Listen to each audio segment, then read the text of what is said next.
नाम्नां साष्टसहस्रं च ब्रूहि गार्ग्य महामते। महालक्ष्म्या महादेव्या भुक्तिमुक्त्यर्थसिद्धये। गार्ग्य उवाच सनत्कुमारमासीनं द्वादशादित्यसन्निभम् अपृच्छन् योगिनो भक्त्या योगिनामर्थसिद्धये। सर्वलौकिककर्मभ्यो विमुक्तानां हिताय वै भुक्तिमुक्तिप्रदं जप्यम् अनुब्रूहि दयानिधे। सनत्कुमार भगवन् सर्वज्ञोऽसि विशेषतः आस्तिक्यसिद्धये नॄणां क्षिप्रधर्मार्थसाधनम्। खिद्यन्ति मानवाः सर्वे धनाभावेन केवलम् सिद्ध्यन्ति धनिनोऽन्यस्य नैव धर्मार्थकामनाः। दारिद्र्यध्वंसिनी नाम केन विद्या प्रकीर्तिता केन वा ब्रह्म विद्यापि केन मृत्युविनाशिनी। सर्वासां सारभूतैका विद्यानां केन कीर्तिता प्रत्यक्षसिद्धिदा ब्रह्मन् तामाचक्ष्वदयानिधे। साधु पृष्टम् महाभागाः सर्वलोकहितैषिणः महतामेष धर्मश्च नान्येषामिति मे मतिः। ब्रह्म विष्णु महादेव महेन्द्रादिमहात्मभिः सम्प्रोक्तम् कथयाम्यद्य लक्ष्मी नाम सहस्रकम्। यस्योच्चारणमात्रेण दारिद्र्योन्मुच्यते नरः किम् पुनस्तज्जपाज्जापि सर्वेष्टार्थानवाप्नुयात्। अस्य श्रीलक्ष्मी दिव्यसहस्रनामस्तोत्रमहामन्त्रस्य आनन्दकर्दमचिक्लीतेरिन्दिरासुतादयो महात्मानो महर्षयः। अनुष्टुप्-छन्दः विष्णुमाया शक्तिः महालक्ष्मी परा देवता। श्रीमहालक्ष्मी प्रसादद्वारा सर्वेष्टार्थसिद्ध्यर्थे जपे विनियोगः। ध्यानम् पद्मनाभप्रियां देवीं पद्माक्षीं पद्मवासिनीं पद्मवक्त्रां पद्महस्तां वन्दे पद्मार्महर्निशम्। पूर्णेन्दुवदनां दिव्यरत्नाभरणभूषिताम् वरदाभयहस्ताढ्यां ध्यायेच्चन्द्रसहोदरी। इच्छारूपां भगवतः सच्चिदानन्दरूपिणी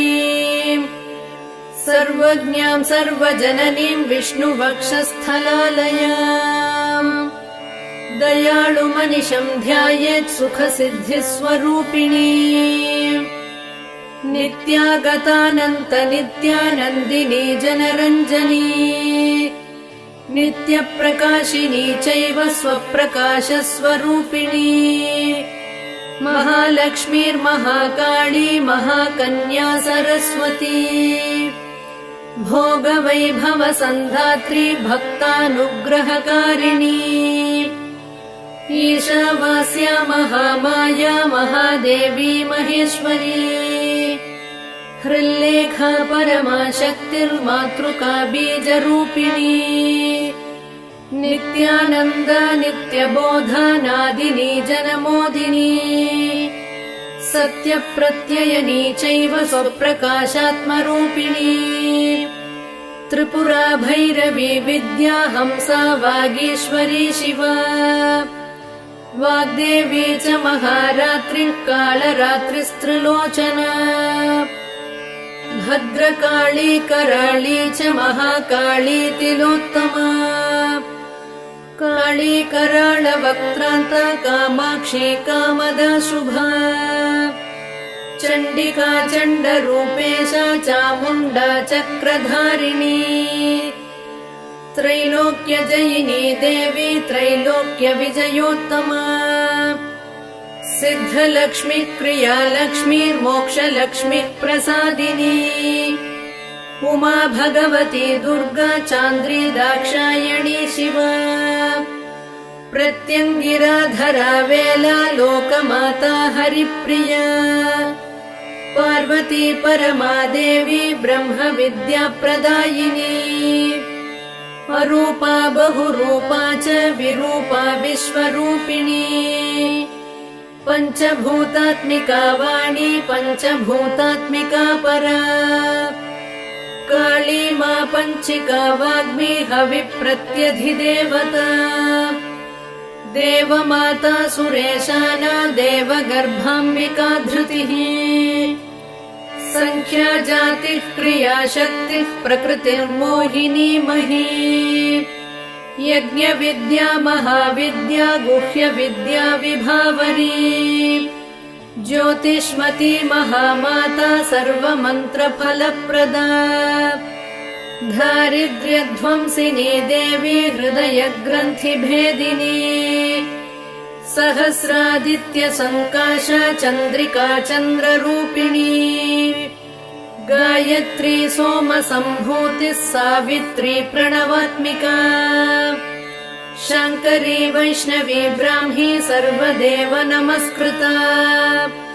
सेव्य दुर्गा कुबेराक्षी करवीरनिवासिनी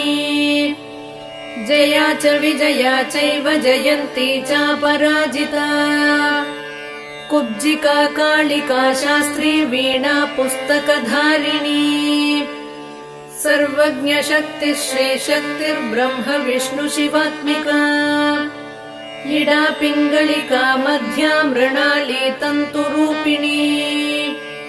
यज्ञेशानी प्रथा दीक्षा दक्षिणा सर्वमोहिनी अष्टाङ्गयोगिनी देवी निर्बीज ध्यान गोचरा सर्वतीर्थस्थिता शुद्धा सर्वपर्वतवासिनी वेदशास्त्र प्रभा देवी षडङ्गादिपदक्रमा शिवा धात्री शुभानन्दा यज्ञकर्म स्वरूपिणी व्रतिनी मेनका देवी ब्रह्माणी ब्रह्मचारिणी एकाक्षर परातारा भवबन्ध विनाशिनी विश्वम्भरा धराधारा निराधाराधिकस्वरा राका कुहूरमावास्या पूर्णिमानुमतिद्युतिः सिनीवाली शिवावस्या वैश्वदेवी पिशङ्गिला पिप्पला च विशालाक्षी रक्षोघ्नी वृष्टिकारिणी दुष्टविद्राविणी देवी सर्वोपद्रवनाशिनी शारदा शरसन्धाना सर्वशस्त्रस्वरूपिणी युद्धमध्यस्थिता देवी सर्वभूतप्रभञ्जनी अयुद्धा युद्धरूपा च शान्ता शान्तिस्वरूपिणी गङ्गा सरस्वती वेणी यमुना नर्मदा पगा समुद्रवसनावासा ब्रह्माण्ड श्रोणि मेखला पञ्चवक्त्रा दशभुजा शुद्ध स्फटिक सन्निभा रक्ता कृष्णा सिता पीता सर्ववर्णा निरीश्वरी कालिका चक्रिका देवी सत्या तु बटुका स्थिता तरुणी वारुणी नारी ज्येष्ठा देवी सुरेश्वरी विश्वम्भरा धरा कर्त्री गणार्गण विभञ्जनी सन्ध्या रात्रिर्दिवा ज्योत्स्ना कला काष्ठा निमेषिका उर्वी कात्यायनी शुभ्रा संसारार्णवतारिणी कपिला कीलिका शोका मल्लिका नवमालिका देविका नन्दिका शान्ता भञ्जिका भयभञ्जिका कौशिकी वैदिकी देवी सौरी रूपाधिकातिभा दिग्वस्त्रा नववस्त्रा च कन्यका कमलोद्भवा श्री सौम्य लक्षणातीत दुर्गा सूत्र प्रबोधिका श्रद्धा मेधा कृति प्रज्ञा धारणा कान्तिरेव च श्रुति स्मृतिर्धृतिर्धन्या भूतिरिष्टिर्मणीषिणी विरक्तिर्व्यापिनी माया सर्वमाया प्रभञ्जनी महेन्द्री मन्त्रिणी सिंही चेन्द्रजालस्वरूपिणी अवस्थात्रय निर्मुक्ता गुणत्रय विवर्जिता ईषणात्रय निर्मुक्ता सर्वरोग विवर्जिता योगी ध्यानान्तगम्या च योग ध्यानपरायणा त्रयी शिखा विशेषज्ञा वेदान्तज्ञानरूपिणी भारती कमला भाषा पद्मा पद्मवती कृतिः गौतमी गोमती गौरीर्ईशाना हंसवाहिनी नारायणी प्रभाधारा जाह्नवी शङ्करात्मजा चित्रघण्टा सुनन्दा श्रीर्मानवी मनुसम्भवा स्तम्भिनी क्षोभिणी मारी भ्रामिणी शत्रुमारिणी मोहिनी द्वेषिणी वीरा अघोरा रुद्ररूपिणी रुद्रैकादशिनी पुण्या कल्याणी लाभकारिणी देवदुर्गा महादुर्गा स्वप्नदुर्गाष्टभैरवी सूर्यचन्द्राग्निरूपा च ग्रहनक्षत्ररूपिणी बिन्दुनादकलातीता बिन्दुनादकलात्मिका दशवायुजयाकारा कला षोडश संयुता काश्यपी कमला देवी नादचक्रनिवासिनी मृडाधारा स्थिरा गुह्या देविका चक्ररूपिणी अविद्या शार्वरी भुञ्जा जम्भासुरनिबर्हिणी श्रीकाया श्रीकला शुभ्रा कर्म निर्मूलकारिणी आदिलक्ष्मीर्गुणाधारा पञ्चब्रह्मात्मिका परा श्रुतिर्ब्रह्ममुखावासा सर्वसम्पत्तिरूपिणी मृतसञ्जीवनी मैत्री कामिनी कामवर्जिता निर्वाणमार्गदा देवी हंसिनी काशिका क्षमा सपर्या गुणिनी भिन्ना निर्गुणा खण्डिता शुभा स्वामिनी वेदिनी शक्या शाम्बरी चक्रधारिणी दण्डिनी मुण्डिनी व्याघ्री शिखिनी सोमसंहतिः चिन्तामणिश्चिदानन्द पञ्चबाणा प्रबोधिनी बाणश्रेणिः सहस्राक्षी सहस्रभुजपादुका सन्ध्यावलिस्त्रिसन्ध्याख्या ब्रह्माण्डमणिभूषणा वासवी वारुणी सेना कुलिका मन्त्ररञ्जनी जितप्राणस्वरूपा च कान्ता काम्यवरप्रदा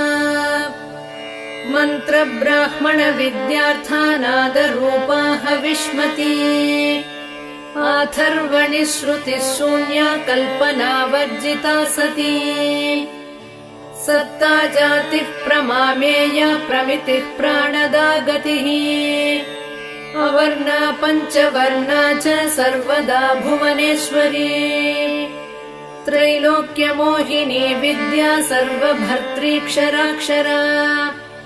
हिरण्यवर्णा हरिणी सर्वोपद्रवनाशिनी कैवल्यपदवी रेखा सूर्यमण्डल संस्थिता सोममण्डल मध्यस्था वह्निमण्डल संस्थिता वायुमण्डल मध्यस्था व्योममण्डल संस्थिता चक्रिका चक्र मध्यस्था चक्रमार्ग प्रवर्तिनी कोकिला कुलचक्रेशा पक्षतिः पङ्क्तिपावनी सर्वसिद्धान्त मार्गस्था षड्वर्णा वरवर्जिता शररुद्रहरा हन्त्री सर्वसंहारकारिणी पुरुषा पौरुषी तुष्टिः सर्वतन्त्र प्रसूतिका अर्धनारीश्वरी देवी सर्वविद्याप्रदायिनी भार्गवी भूजुषी विद्या सर्वोपनिषदा स्थिता व्योमकेशाखिल प्राणा पञ्चकोश विलक्षणा पञ्चकोशात्मिका प्रत्यक् पञ्च ब्रह्मात्मिका शिवा जगज्जरा जनित्री च पञ्चकर्म प्रसूतिका वाग्देव्याभरणाकारा सर्वकाम्यस्थिता स्थितिः अष्टादश चतुष्षष्टि पीठिका विद्यया युता कालिकाकर्षण श्यामा यक्षिणी किन्नरेश्वरी केतकी मल्लिका शोकवाराही धरणी ध्रुवा नारसिंही महोग्रास्या भक्तानामार्तिनाशिनी अन्तर्बला स्थिरा लक्ष्मीर्जरा मरणनाशिनी श्रीरञ्जिता महामाया सोमसूर्याग्निलोचना अदितिर्देवमाता च अष्टपुत्राष्टयोगिनी अष्टप्रकृतिरष्टाष्ट विभ्राजद्विकृताकृतिः दुर्भिक्षध्वंसिनी देवी सीता सत्या च रुक्मिणी ख्यातिजा भार्गवी देवी देवयोनिस्तपस्विनी शाकम्भरी महाशोणा गरुडोपरि संस्थिता सिंहगा व्याघ्रगा देवी वायुगा च महादृगा अकारादिक्षकारान्ता सर्वविद्याधिदेवता मन्त्रव्याख्यान निपुणा ज्योतिश्शास्त्रैकलोचना इडा पिङ्गलिका मध्या सुषुम्ना ग्रन्थिभेदिनी कालचक्राश्रयोपेता कालचक्रस्वरूपिणी वैशारदी मतिश्रेष्ठा वरिष्ठा सर्वदीपिका वैनायकी वरारोहा श्रोणिवेला बहिर्बलिः जम्भिनी जृम्भिणी जम्भकारिणी गणकारिका शरिणी चक्रिकानन्ता सर्वव्याधिचिकित्सकी देवकी देवसङ्काशा वारिधिः करुणाकरा शर्वरी सर्वसम्पन्ना सर्वपापप्रभञ्जनी एकमात्रा द्विमात्रा च त्रिमात्रा च तथा परा अर्धमात्रा परा सूक्ष्मा सूक्ष्मार्थार्थपरा परा एकवीरा विशेषाख्या षष्ठी देवी मनस्विनी नैष्कर्म्या निष्कला लोका ज्ञानकर्माधिका गुणा सबन्ध्वानन्द सन्दोहा व्योमाकारा निरूपिता गद्यपद्यात्मिका वाणी सर्वालङ्कार संयुता साधुबन्धपदन्यासा सर्वौपोघटिका बलिः षट्कर्मा कर्कशाकारा सर्वकर्म विवर्जिता आदित्यवर्णा चापर्णा कामिनी वररूपिणी ब्रह्माणी ब्रह्मसन्ताना वेदवागीश्वरी शिवा पुराणन्यायमीमांसा धर्मशास्त्रागमश्रुता सद्यो वेदवती सर्वा हंसी विद्याधिदेवता विश्वेश्वरी जगद्धात्री विश्वनिर्माणकारिणी वैदिकी वेदरूपा च कालिका कालरूपिणी नारायणी महादेवी सर्वतत्त्वप्रवर्तिनी हिरण्यवर्णरूपा च हिरण्यपदसम्भवा कैवल्यपदवी पुण्या कैवल्यज्ञानलक्षिता ब्रह्मसम्पत्तिरूपा च ब्रह्मसम्पत्तिकारिणी वारुणी वारुणाराध्या सर्वकर्मप्रवर्तिनी एकाक्षरपरा युक्ता सर्वदारिद्र्यभञ्जिनी पाशाङ्कुशान्विता दिव्या वीणा व्याख्याक्षसूत्रभृत्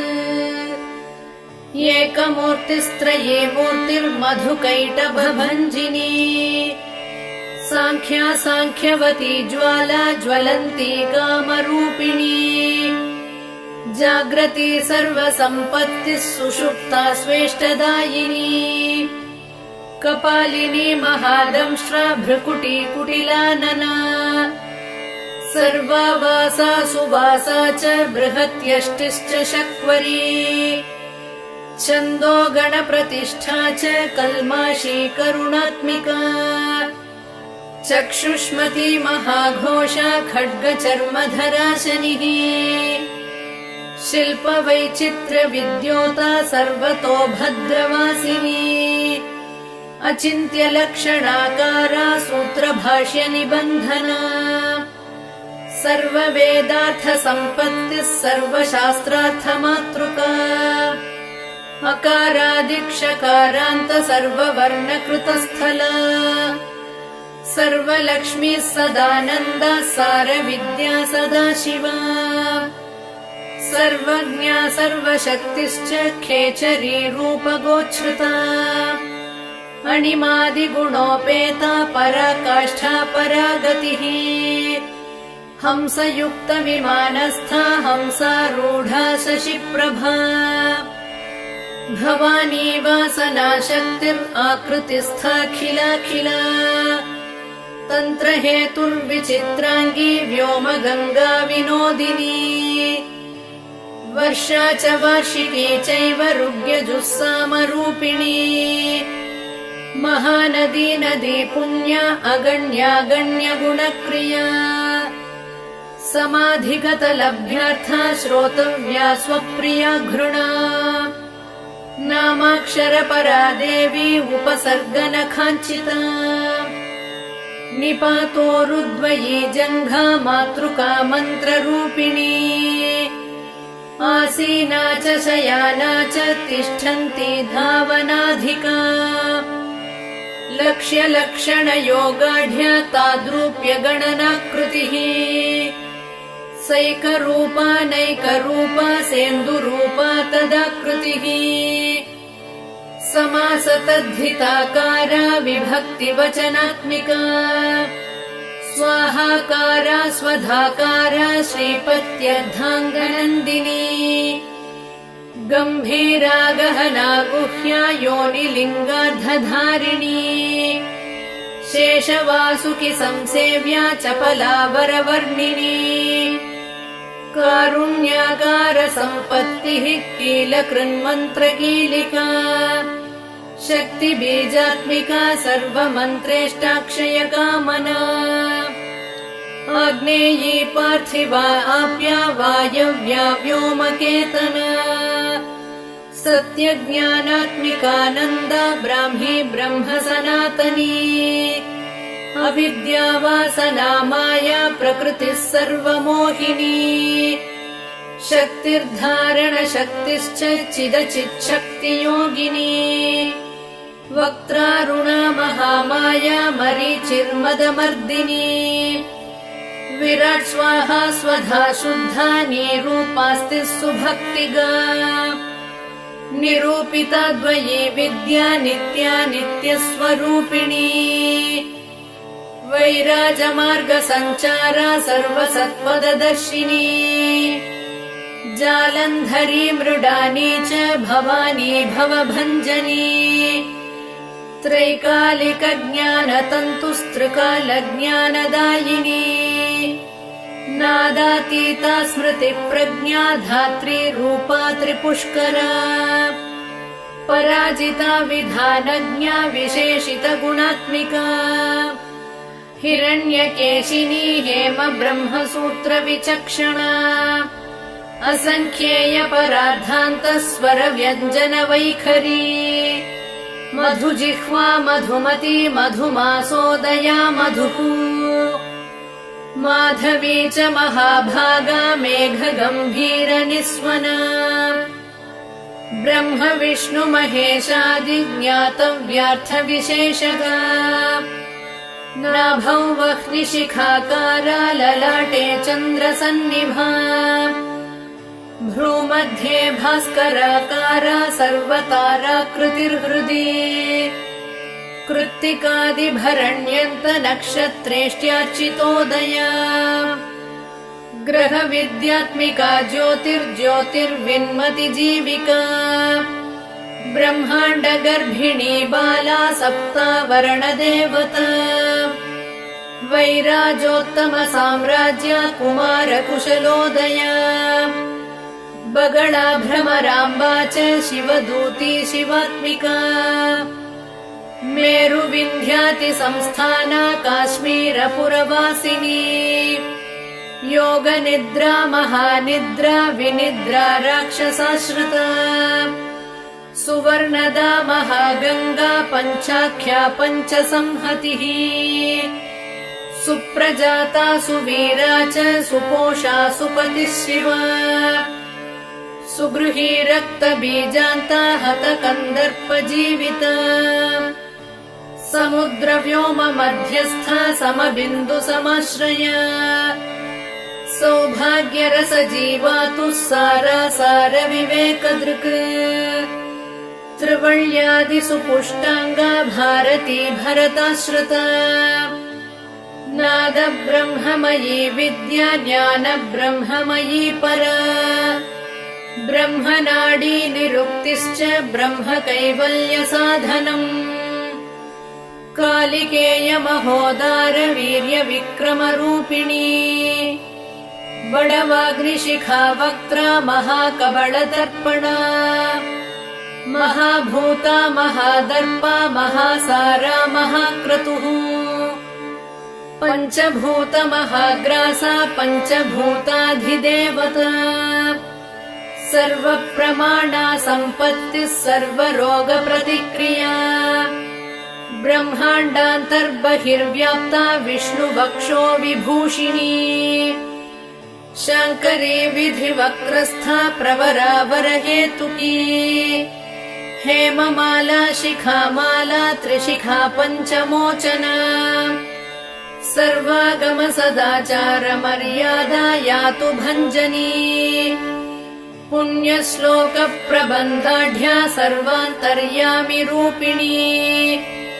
सामगान समाराध्या श्रोतृकर्णरसायना जीवलोकैक जीवातुर्भद्रोदार विलोकना तटित्कोटिलसत्कान्तिस्तरुणी हरिसुन्दरी मीननेत्रा च सेन्द्राक्षी विशालाक्षी सुमङ्गला सर्वमङ्गलसम्पन्ना साक्षान्मङ्गलदेवता देहहृद्दीपिका दीप्तिर्जिह्वा पापप्रणाशिनी अर्धचन्द्रोल्लसद्दंष्ट्रा यज्ञवाटी विलासिनी महादुर्गा महोत्साहा महादेववलोदया डाकिनीड्या शाकिनीड्या साकिनीड्या समस्तजुट निरङ्कुशा नाकिवन्द्या षडाधाराधिदेवता भुवनज्ञानिनि श्रेणी भुवनाकारवल्लरी शाश्वती शाश्वताकारा लोकानुग्रहकारिणी सारसी मानसी हंसी हंसलोकप्रदायिनी चिन्मुद्रालङ्कृतकरा कोटिसूर्यसमप्रभा सुखप्राणिशिरोरेखा नददृष्टप्रदायिनी सर्वसाङ्कर्यदोषघ्निग्रहोपद्रवनाशिनी क्षुद्रजन्तुभयघ्नी च विषरोगादिभञ्जनी सदा शान्ता सदा शुद्धा गृहच्छिद्रनिवारिणी कलिदोषप्रशमनी कोलाहलपुरस्थिता गौरी लाक्षणिकी मुख्या जगन्याकृतिवर्जिता माया विद्या मूलभूता वासवी विष्णुचेतना वादिनी वसुरूपा च वसुरत्नपरिच्छदा छान्दसी चन्द्रहृदया मन्त्रस्वच्छन्द भैरवी वनमाला वैजयन्ती पञ्चदिव्यायुधात्मिका पीताम्बरमयी चञ्चत्कौस्तुभा हरिकामिनी नित्या तथ्या रमा रामा रमणी मृत्युभञ्जनी ज्येष्ठा काष्ठा धनिष्ठान्ता शराङ्गी निर्गुणप्रिया मैत्रेया मित्रविन्दा च शेषकलाशया वाराणसी वासलभ्या च आर्यावर्तजनस्तुता जगदुत्पत्ति संस्थान संहारत्रय कारणम् त्वमम्ब विष्णु सर्वस्वम् नमस्तेऽस्तु महेश्वरी नमस्ते सर्वलोकानां जनन्यै पुण्यमूर्तये सिद्धलक्ष्मीर्महाकाली महालक्ष्मी नमोऽस्तुते सद्यो जातादिपञ्चाग्निरूपा पञ्चकपञ्चकम् यन्त्रलक्ष्मीर्भवत्यादिराद्याद्येते नमो नमः सृष्ट्यादिकारणाकार वितते दोषवर्जिते जगल्लक्ष्मीर्जगन्मातर्विष्णुपत्नि नमोऽस्तुते नवकोटिमहाशक्ति समुपास्य पदाम्बुजे कनत्संवर्णरत्नाढ्य सर्वाभरणभूषिते अनन्त नित्यमहिषी प्रपञ्चेश्वर नायकी अत्युच्छ्रुतपदान्तस्थे परमव्योमनायकी नाकपृष्ठगताराध्ये विष्णुलोकविलासिनी वैकुण्ठराजमहिषी श्रीरङ्गनगराश्रिते रङ्गनायकि भूपुत्री कृष्णे वरदवल्लभे कोटिब्रह्मादिसंसेव्ये कोटिरुद्रादिकीर्तिते मातुलुङ्गमयम् खेटम् सौवर्णचषकम् तथा पद्मद्वयम् पूर्णकुम्भम् कीरम् च वरदाभये पाशमङ्कुशकम् शङ्खम् चक्रम् शूलम् कृपाणिकाम् धनुर्बाणौ चाक्षमालाम् चिन्मुद्रामपि बिभ्रति अष्टादश भुजे लक्ष्मी महाष्टादशपीठगे भूमिनीलादिसंसेव्ये स्वामि चित्तानुवर्तिनी पद्मे पद्मालये पद्मी पूर्णकुम्भाभिषेचिते इन्दिरेन्दिन्दिराभाक्षी क्षीरसागरकन्यके भार्गवित्वम् स्वतन्त्रेच्छा वशीकृत जगत्पतिः मङ्गलम् मङ्गलानाम् त्वम् देवतानाम् च देवता त्वमुत्तमोत्तमानाम् च त्वम् श्रेयः परमामृतम् धनधान्याभिवृद्धिश्च सार्वभौमसुखोच्छ्रया आन्दोलिकादिसौभाग्यम् मत्ते भाति महोदयः पुत्रपौत्राभिवृद्धिश्च विद्या भोगबलादिकम् आयुरारोग्यसम्पत्तिरष्टैश्वर्यम् त्वमेव हि परमेश विभूतिश्च सूक्ष्मात् सूक्ष्मतरा गतिः